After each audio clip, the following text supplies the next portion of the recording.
Ow. Child, I don't believe that girl came up in the club's wearing the two sisters. She's giving Polly and Esther. Hola, señorita Cosa. Y'all know those girls that be in the club and think they're fierce? The ones with the straight perms, the ones that go in looking like Betty Davis and come out looking like Angela Davis. Ow. All your children in the houses think y'all are fierce. Why you think you're fierce? Because you pay $10 to get in a ball, you mop clothes, and you munch trade for coins on the pier. That's fierce. Squeeze me. Work me, goddammit.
You're tuned into the hottest station on Internet Nation, BallsingRadio.com.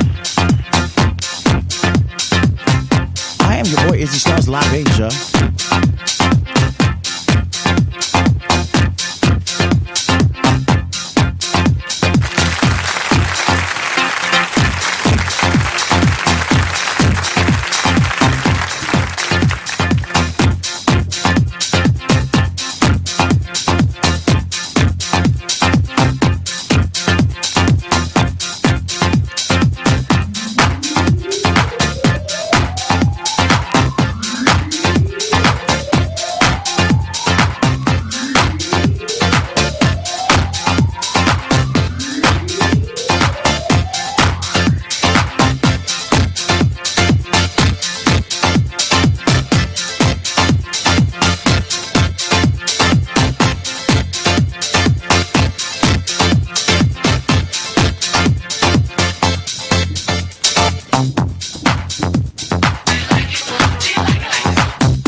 BallsingRadio.com is the hottest station on the Internet Nation. I'd like to give a great big shout out to Tiberius Ninja.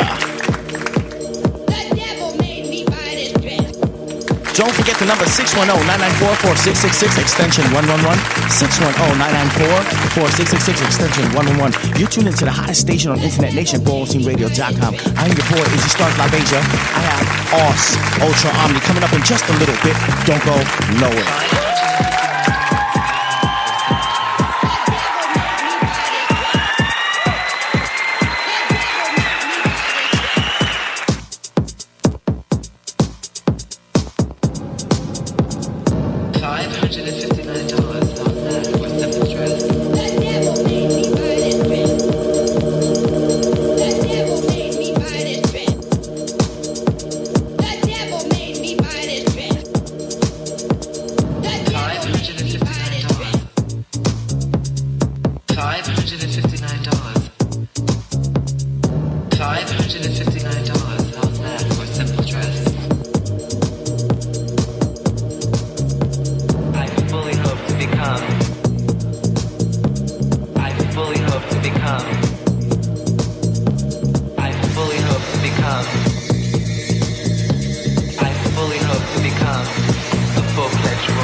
DJ, spin me another Non-stop record. Music.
Playing all of your favorite songs.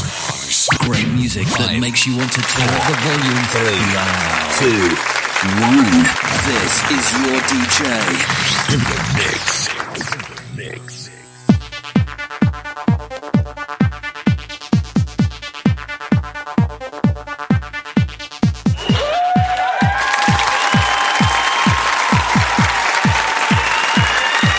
All right, don't forget King Aus Ultra Omni coming up in a little bit.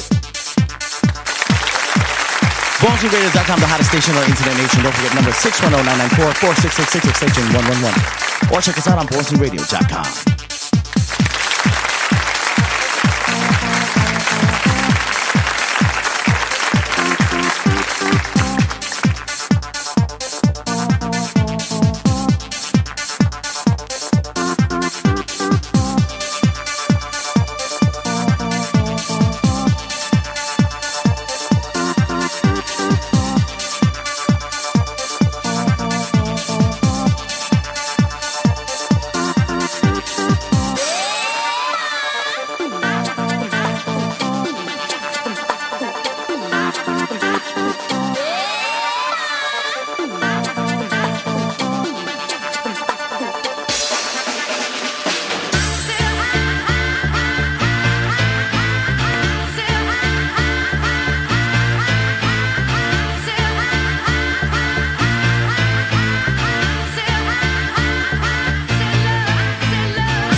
Put you in the back, I'm ahead of the class. Better sit that ass down before I slay that ass. Coolie hot shitting on your fucking face. School days epic, you don't make the grade, bitch.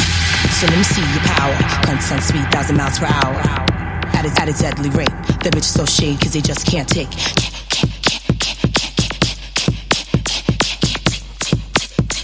That bitch is so shade, cause they just can't take.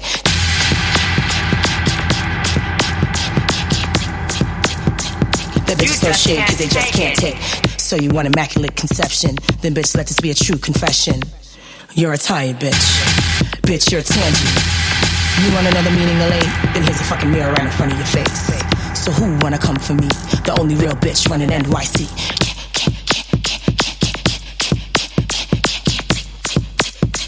That bitch is so shade, cause they just can't take.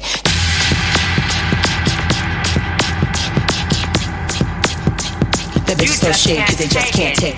Ever since I was a young buck, playing with my Tonka truck. Always knew I'd be one of the greatest, shitting on the motherfucking haters. And though you riff bitches breaking the code, remember I'm number one in control. Moving at a deadly rate. That bitch is so shade, cause they just can't take.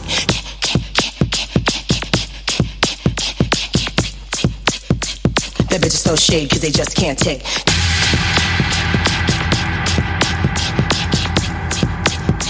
That bitch is so shade, cause they just can't take.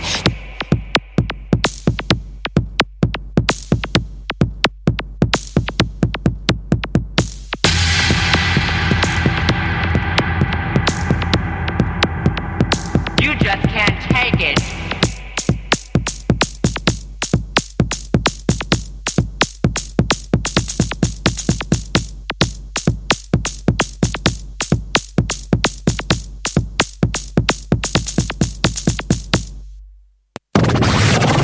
The station with the best music. Best music. I love the music. Best music. In your face. All over the place. We're online 24/7. 24/7. You're listening to the hottest internet station. Hottest DJ mixing the beats. Beats.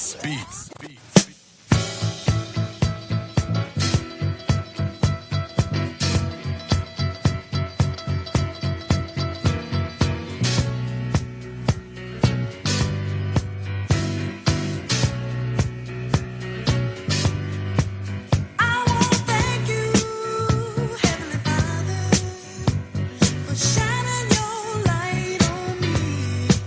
You send me someone who will